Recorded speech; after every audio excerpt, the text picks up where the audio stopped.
Seeing the Ottoman preparations, the Emperor Constantine ordered a census to assess the human resources available for the defense. The result was that there were barely 50,000 inhabitants, when the city had reached 400,000 in the past.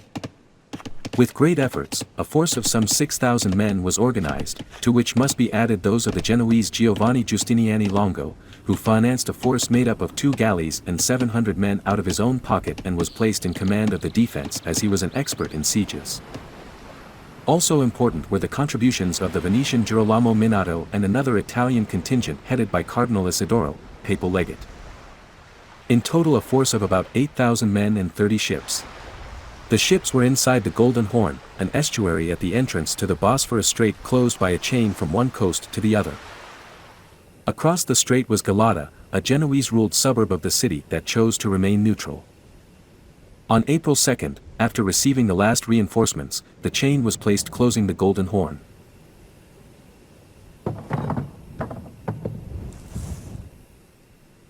Constantine's main asset was the city itself. Approximately in the shape of a triangle, 2 of its sides were surrounded by water and the third, 6 kilometers long, was protected by the most formidable fortifications in the medieval world. In its 1,100-year history, Constantinople had seen 26 sieges, and no attacker had managed to breach its land walls. In April, having quickly seized Byzantine coastal settlements along the Black Sea and Sea of Marmara, Ottoman regiments assembled outside the Byzantine capital building a ditch and embankment to blockade the city. His fleet moved from Gallipoli to nearby Diplocionion, and the Sultan himself set out to meet his army. The Ottoman army numbered about 80,000 men, 70 guns of various sizes, and a fleet of more than 100 ships. One of the cannons was a colossus they called the Basilica, the largest cannon made to date. It was designed by the Hungarian engineer Orban, who first offered his services to the Byzantines, but the empire could not pay what he was asking for, so they decided to sell his skills to the Sultan. On April 6, the guns began the bombardment in the Lycus Valley area. The effect was devastating. The walls that had withstood centuries of attack became obsolete against these new weapons and began to crumble. The psychological effects of the bombardment were as serious as its material damage.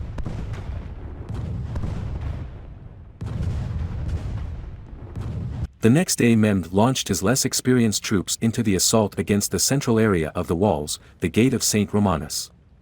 There was the Emperor Constantine.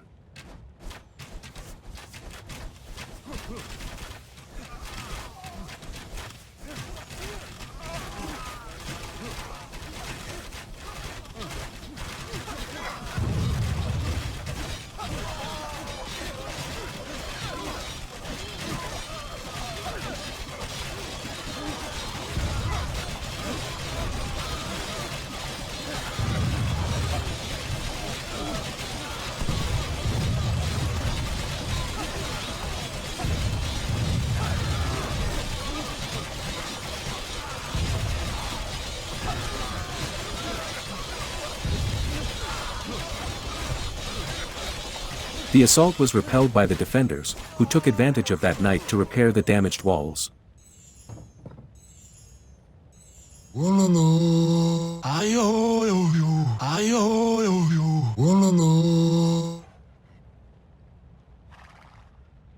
The bombardment went on for days. However, after the initial shock, the defenders regained their spirits and Giustiniani improvised an ingenious solution against the destructive power of the cannons. Every night, with the help of the people, he built improvised barriers with stones, bushes and a lot of earth, filling in the holes in the walls.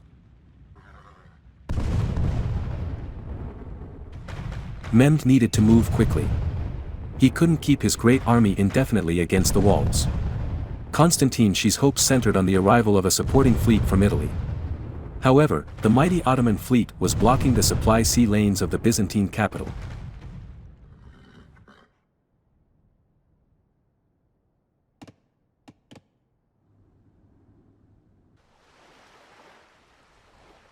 On April 9, the Ottoman fleet launched an attack on the chain that protected the access to the Golden Horn.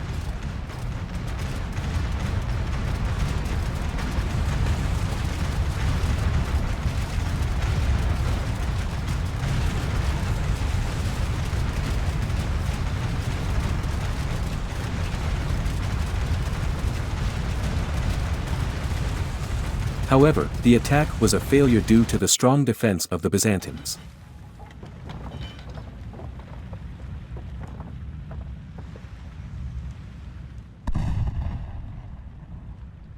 The Ottoman artillery attacks resumed on the 12th after repositioning some of the cannon batteries.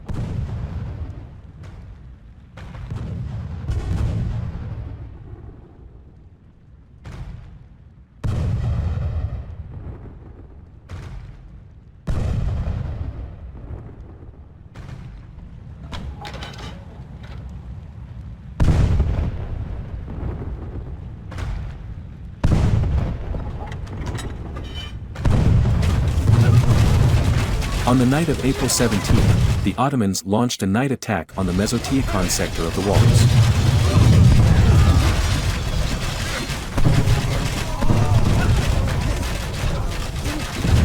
After 4 hours of fighting, they were repelled by the defenders.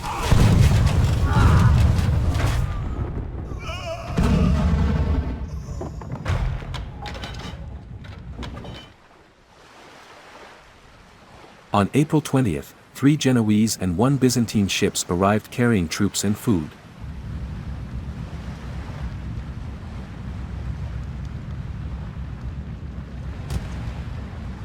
The Turkish fleet tried to prevent them from entering the city, but the greater height of the ships allowed them to fend off the shorter Ottoman ships. After an intense fight and attempts to board the Christian ships, they finally managed to pass the chain and the Ottomans had to withdraw to the port of Diplokioni.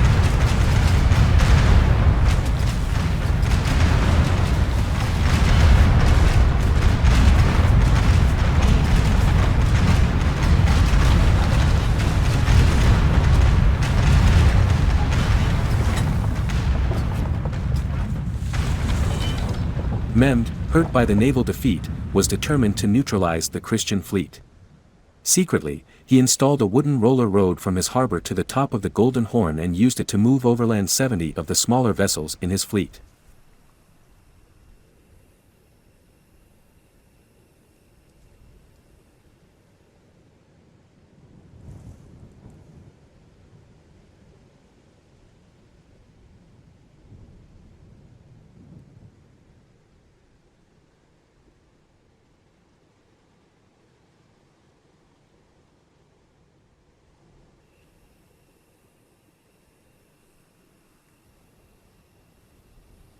On the morning of April 22, the defenders of Constantinople watched in horror as the Ottoman galleys were driven into the water inside the estuary.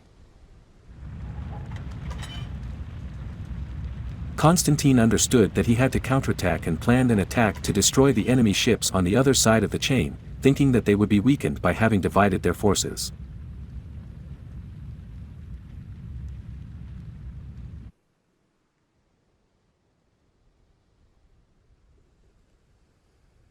In utter silence, Venetian and Genoese ships crossed the harbor to launch their assault with fireships and Greek fire. However, when they approached, they were greeted with volleys of cannon fire. His plan had been discovered. Several ships were sunk and the attack was aborted.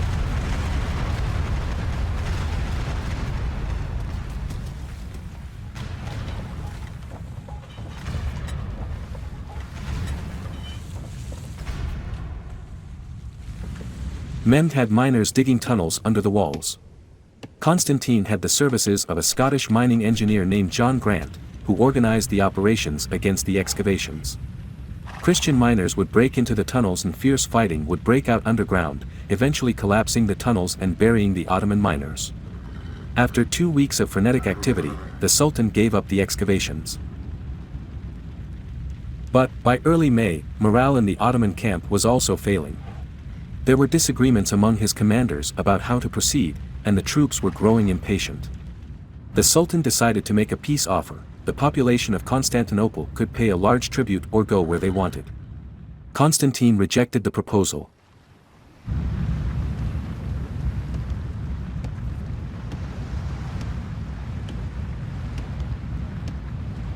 The situation of the remaining Byzantine fleet, harassed from all sides, was untenable. He took refuge in the small port of Prochorianus and his crews were sent to defend the walls.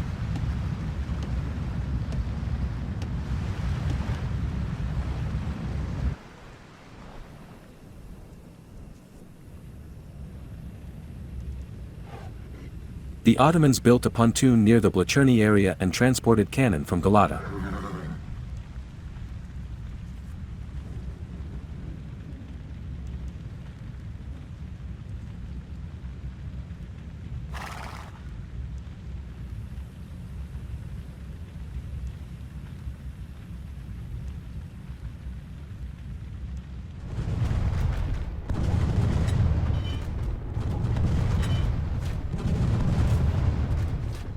Mehmed continued to bombard the walls with artillery for weeks.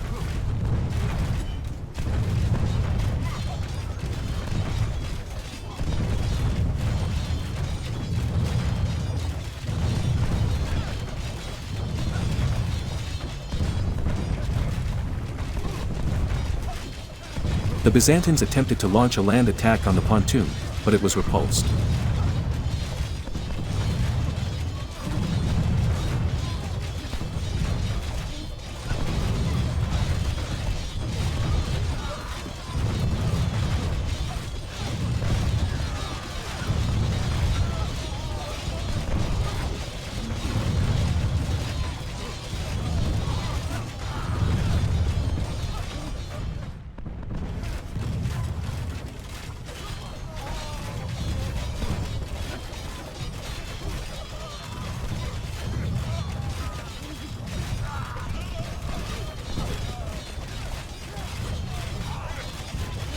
The assaults continued along the entire land wall without much success, and the Byzantine cavalry made sorties through the Kirkaporta postern, in the Blacherny area, attacking the Ottomans from the flank.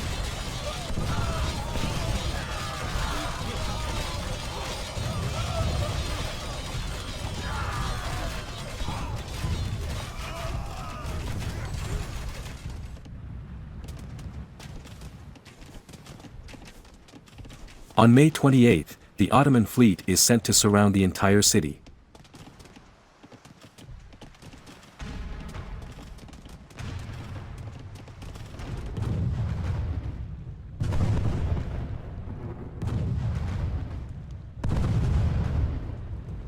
Mehmed decided that the time for the final assault had come, and it took place at dawn on May 29, 1453.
The first attacks of the Janissaries in the Lycus Valley and in the Blacherny area were repulsed, but a gate that was left poorly closed after a harassing exit from the defenders was used by the Ottomans to introduce a small contingent, whose presence disconcerted the Christians.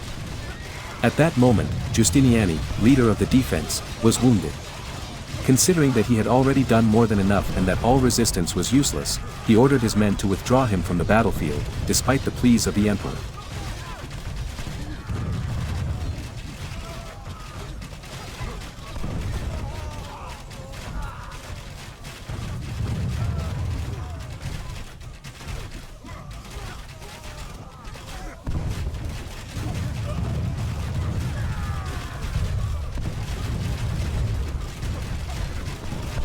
Once the news was known, panic spread, the resistance was disorganized.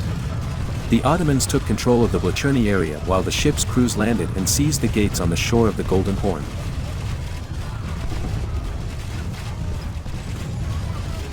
The Ottomans managed to force their way through the gaps near the gate of St. Romanus. It was the end of Byzantium.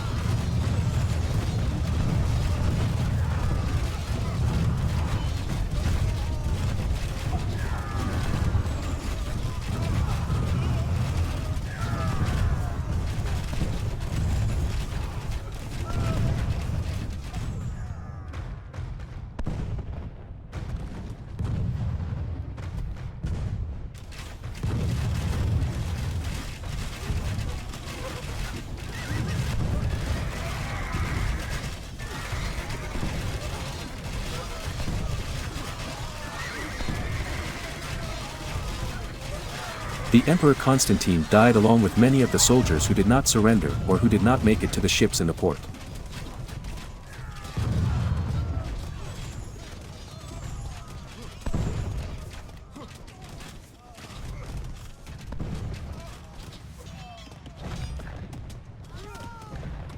For 3 days there was looting and murder.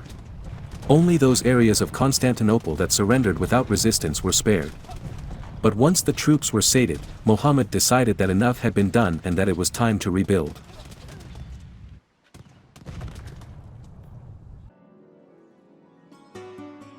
Men repopulate the city with people of a multitude of origins and religions and moved his capital from Edirne to Constantinople, ensuring a multicultural seat of power for a multicultural empire.